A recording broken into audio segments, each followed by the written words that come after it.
Assalamualaikum warahmatullahi wabarakatuh. Perkenalkan, nama saya Cindy Fatika Sari dengan NIM 202020207058 dari jurusan Pendidikan Biologi, kelas Biologi 273. Di sini saya akan membuat video mengenai video pembelajaran mikro pada pertemuan pertama untuk menyelesaikan tugas individu saya pada mata kuliah praktik pembelajaran mikro dengan dosen pengampuh Ibu Quratul Aini MPD. Selamat menyaksikan. Assalamualaikum warahmatullahi wabarakatuh. Baiklah, anak-anak, pada video kali ini Ibu akan memaparkan video pembelajaran mengenai perubahan lingkungan.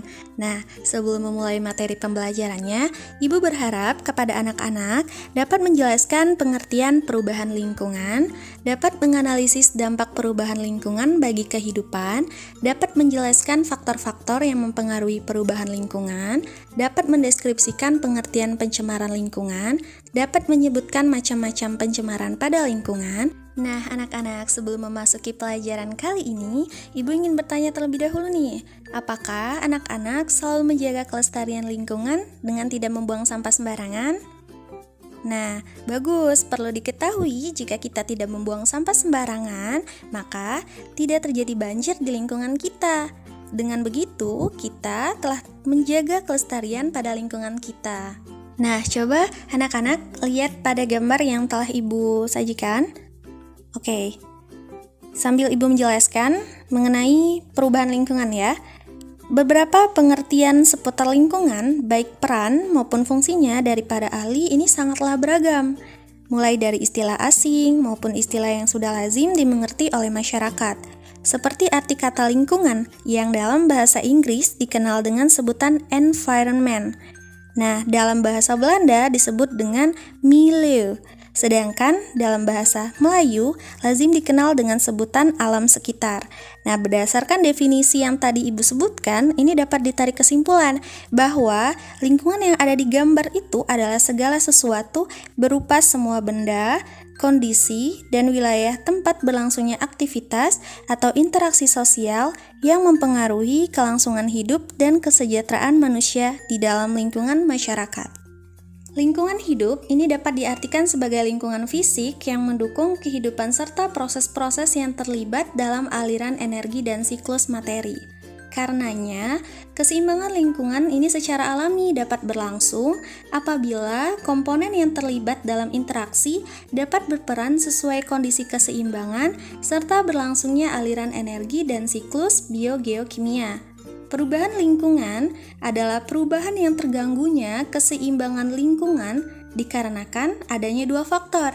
Yang pertama, faktor alam dan faktor manusia.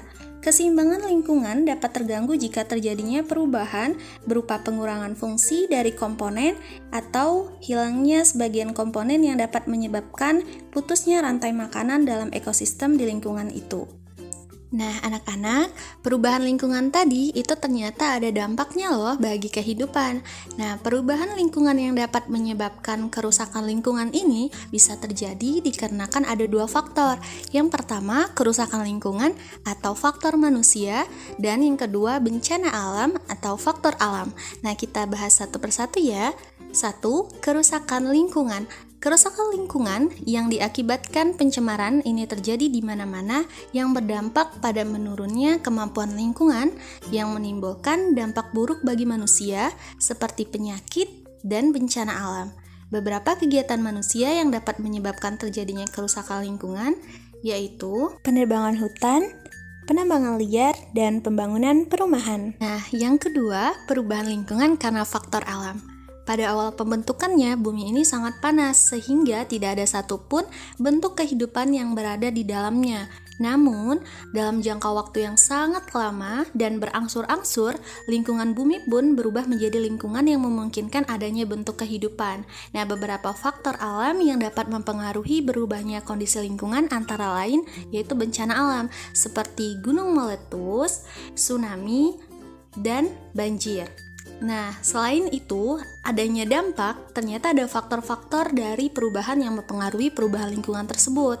Nah, yang pertama yaitu kerusakan lingkungan hidup karena faktor atau proses alam, contohnya gunung meletus, tsunami, dan yang lainnya. Dan yang kedua, kerusakan lingkungan akibat ulah tangan manusia, contohnya yaitu banjir, kebakaran, penebangan hutan, dan lain-lain. Nah, selain perubahan lingkungan tadi, ternyata ada kaitannya dengan pencemaran lingkungan. Semakin berubahnya lingkungan tersebut, maka akan terjadinya pencemaran lingkungan. Nah, pengertian pencemaran lingkungan itu adalah suatu dari beberapa faktor yang dapat mempengaruhi kualitas lingkungan atau masuknya bahan-bahan ke dalam lingkungan yang dapat mengganggu kelangsungan hidup makhluk hidup atau oleh proses alam, sehingga kualitas lingkungan turun sampai ke tingkat tertentu. Nah, macam-macam pencemaran pada lingkungan yaitu yang pertama, pencemaran air, pencemaran udara, dan pencemaran tanah. Nah, anak-anak, untuk proses pembelajaran kali ini kita dapat menyimpulkan bersama-sama bahwa perubahan lingkungan adalah perubahan yang terganggunya keseimbangan lingkungan dikarenakan adanya faktor alam dan faktor manusia. Perubahan lingkungan yang menyebabkan kerusakan lingkungan ini bisa terjadi dikarenakan kerusakan lingkungan atau faktor manusia dan bencana alam atau faktor alam. Faktor-faktor perubahan yang mempengaruhi perubahan lingkungan yaitu kerusakan lingkungan hidup dikarenakan faktor atau proses alam dan kerusakan lingkungan akibat ulah tangan manusia. Pencemaran lingkungan juga berkaitan nih dengan perubahan lingkungan yang merupakan suatu dari beberapa faktor yang dapat mempengaruhi kualitas lingkungan terdiri dari pencemaran udara, air, dan tanah. Perubahan dan pencemaran lingkungan ini dapat mempengaruhi kualitas lingkungan atau masuknya bahan-bahan ke dalam lingkungan yang dapat mengganggu kelangsungan hidup makhluk hidup atau proses alam sehingga kualitas lingkungan turun sampai ke tingkat tertentu. Baik, sudah cukup untuk materi yang telah Ibu paparkan. Ibu mohon maaf apabila ada kesalahan dalam penyampaian materi kali ini. Kepada Allah Ibu mohon ampun. Wabillahi taufiq wal hidayah. Wassalamualaikum warahmatullahi wabarakatuh.